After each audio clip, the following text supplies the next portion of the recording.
জোট জল্পনার ঝড়, বিতর্কে সুনামি, তার মধ্যেই তিনি গেলেন নীতি আয়োগের বৈঠকে যোগ দিলেন, কিন্তু বৈঠকে শেষ পর্যন্ত থাকলেন না। মিটিং শুরু 2 ঘন্টার মধ্যে ওয়াকআউট মমতা বন্দ্যোপাধ্যায়, আর বেরিয়েই বিস্ফোরক অভিযোগ তাকে বলতে দেওয়া হয়নি, মাইক্রোফোন বন্ধ করে দেওয়া হয়েছে। কিছুক্ষণের মধ্যেই কেন্দ্রের পাল্টা, বাংলার মুখ্যমন্ত্রীর বক্তব্য বিভ্রান্তিকর, কে ঠিক কে ভুল এই নিয়েই জোর তর্ক বিতর্ক চলছে। মমতা বন্দ্যোপাধ্যায় বনাম কেন্দ্র, নীতি আয়োগের বৈঠক ঘিরে খোলাখুলি ঠোকাঠুকি। শনিবার রাষ্ট্রপতি ভবনে প্রধানমন্ত্রী নরেন্দ্র মোদীর সভাপতিত্বে নীতি আয়োগের বৈঠক ছিল। ঘণ্টা দুয়েকের মধ্যেই বৈঠক থেকে ওয়াকআউট মমতার।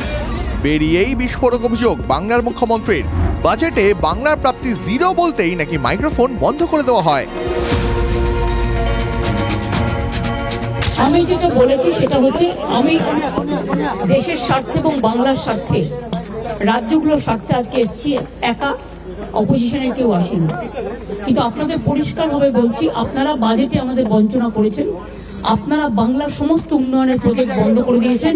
আমরা 1,71,000 কোটি টাকা পাই লাস্ট ইয়ার পর্যন্ত, এই বাজেটেও কিছু নেই, শুধু 0।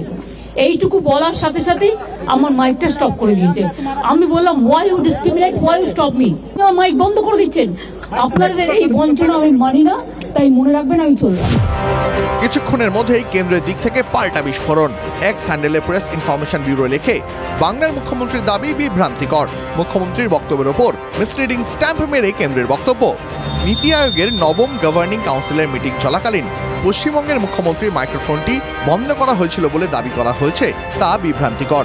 ঘড়ি শুধু দেখিয়েছে কথা বলার সময়, এমনকি সেটা মনে করিয়ে দেওয়ার জন্য ঘন্টাও বাজানো হয়নি। বর্ণানুক্রমিকভাবে মধ্যাহ্নভোজের পর মমতা বন্দ্যোপাধ্যায়ের বলার কথা ছিল।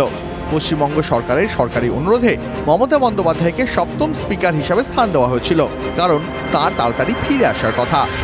মমতার ওয়াকআউট, মাইক বন্ধের অভিযোগ, সেই অভিযোগকে কেন্দ্রের বিভ্রান্তিকর তকমা দেওয়া, সব মিলিয়ে তপ্ত রাজনীতি। বিজেপি শাসিত রাজ্যের মুখ্যমন্ত্রীদের অনেক বেশি সময় দেওয়া হয়, আরও অভিযোগ করেন Mamata. I am only attending. You should be happy for that. Instead of that, you are giving more scope to your party, your government. অভিযোগের জবাবও দিয়েছেন কেন্দ্রীয় অর্থমন্ত্রী Nirmala Sitharaman. She could have requested that she's going to continue speaking like some other chief ministers did. She could have continued speaking as long as she wanted, like some chief ministers did. But she chose to use that as an excuse so that she can get out of the meeting.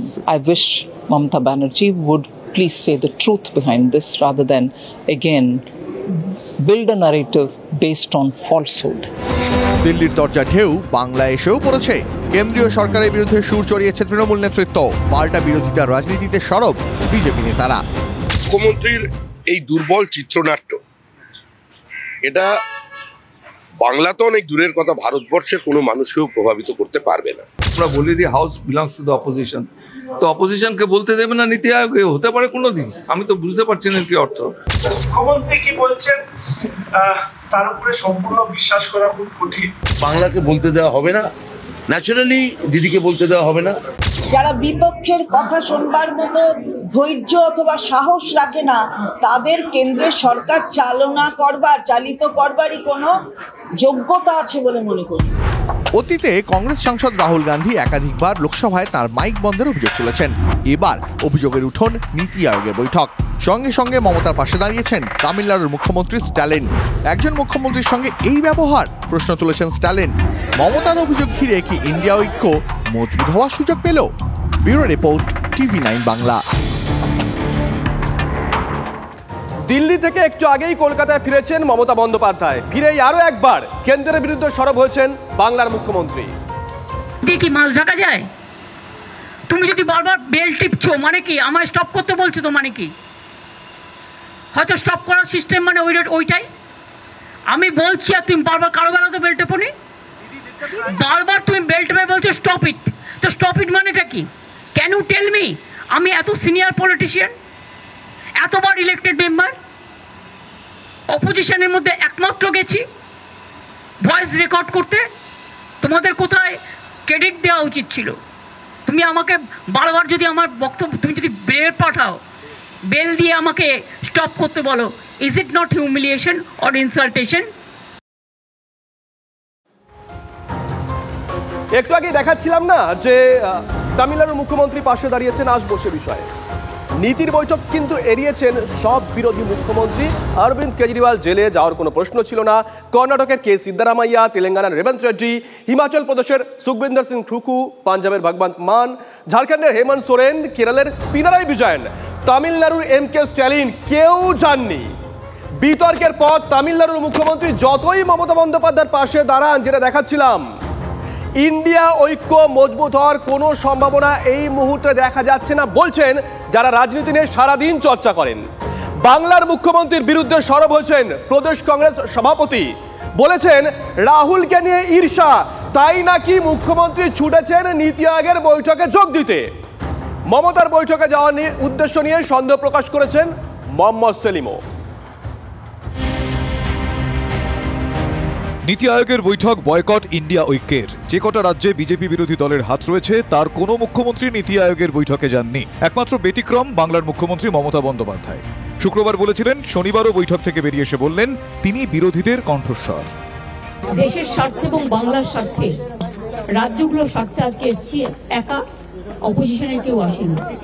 কিন্তু আপনারা বিরোধী দলের কোনো রাজ্যকে কোনো সুযোগ দেন না। বললেন বটে, শরিকরা শুনলেন কি? সবাই পাশে দাঁড়ালেন। যেদিন বাংলার মুখ্যমন্ত্রী কেন্দ্রের বিরুদ্ধে মাইক বন্ধের অভিযোগ করলেন, সেদিন চড়া সুরে মমতা বন্দ্যোপাধ্যায়কেই আক্রমণ প্রদেশ কংগ্রেস সভাপতির। মুখ্যমন্ত্রী কি করবেন এটা স্ক্রিপ্টেড। কলকাতা থেকে আসার আগে তার স্ক্রিপ্ট তৈরি, এবং সেই স্ক্রিপ্ট অনুযায়ী, অর্থাৎ এটা আগে থেকে তার তৈরি করা কতগুলো নাটকের দৃশ্য। মমতার লক্ষ্য নাকি রাহুল গান্ধী, এমন অভিযোগ করতেও পিছপা হননি অধীর। মমতা ব্যানার্জির এখন সমস্যা হচ্ছে জাতীয় ক্ষেত্রে রাহুল গান্ধীর উত্থান মমতা ব্যানার্জির জানে, মমতা ব্যানার্জির প্রাণে, মমতা ব্যানার্জির মনে এক অদ্ভুত ঈর্ষার জন্ম দিয়েছে। তাই তাকে দেখাতে হবে যে তিনি জাতীয় নেত্রী হিসাবে আজও প্রাসঙ্গিক। তাই বাকি কেউ কিছু নয়, আমি মমতা ব্যানার্জি, আমি এখানটা সব কিছু পারি। শনিবারই রাষ্ট্রপতি দ্রৌপদী মুর্মুকে চিঠি লিখেছেন অধীর রঞ্জন চৌধুরী। বাংলার ভোট পরবর্তী আইন শৃঙ্খলা নিয়ে প্রশ্ন তুলে রাষ্ট্রপতির হস্তক্ষেপ চেয়েছেন অধীর। লিখেছেন, বাংলার মানুষের হয়ে ন্যায় বিচার চাইছি। এই বাংলার আসল তথ্য দিল্লির কাছে, রাষ্ট্রপতির কাছে তুলে ধরা দরকার। আজকে সন্ত্রাস, দমন, পীড়ন, অত্যাচার, লুণ্ঠন সব কিছু অবাধে চলছে, এবং এই নির্বাচনে জেতার পর যেন নতুন উদ্যমে, নতুন বিক্রমে তৃণমূলের এই সন্ত্রাস আরও বাড়ছে। শুধু কি অধীর, ঝাড়খণ্ড মুক্তি মোর্চাও কি তৃণমূলের সঙ্গে দূরত্ব তৈরি করলো? শুক্রবার বাংলার মুখ্যমন্ত্রী বলেছিলেন, আমি যত জিটানি হেমন্ত যাচ্ছে ওর স্টেটের হয়ে কথা বলবে, সুতরাং আমরা on behalf of us will speak for everybody. কিন্তু শনিবার দেখা গেল ঝাড়খণ্ডের মুখ্যমন্ত্রী হেমন্ত সোরেনও গড় হাজির। বিরোধী শিবিরের মুখ্যমন্ত্রী হিসেবে হাজির একমাত্র মমতা বন্দ্যোপাধ্যায়। চলতি মাসেই মুম্বাইয়ে গিয়ে এনসিপির শরদ পাওয়ার, শিবসেনার উদ্ধব ঠাকরের সঙ্গে বৈঠক করেছেন মমতা বন্দ্যোপাধ্যায়। 21-এর মঞ্চে আমন্ত্রণ করেছিলেন সপা প্রধান অখিলেশ যাদবকে। অখিলেশকে পাশে নিয়ে কেন্দ্রের বিরুদ্ধে সুরও চড়ান। তারপরেও একা এবং একমাত্র বিরোধী মুখ হয়ে পৌঁছে গেলেন নীতি আয়োগের বৈঠকে। ইন্ডিয়া উইককে চিড়। বিরোধী মুখ্যমন্ত্রীরা যায়নি, বিজেপি এবং বিজেপির সমর্থক মুখ্যমন্ত্রীরা গিয়েছিল, তার মধ্যে উনি একজন। আপনি তো গেছেন সেখানে রাজনীতি করতে, আর আপনাকে তো ইন্ডি জোটের যারা যায়নি, যেসব চিফ মিনিস্টার, তাদেরকে তো খুশি করে রাখতে হবে, তাই না?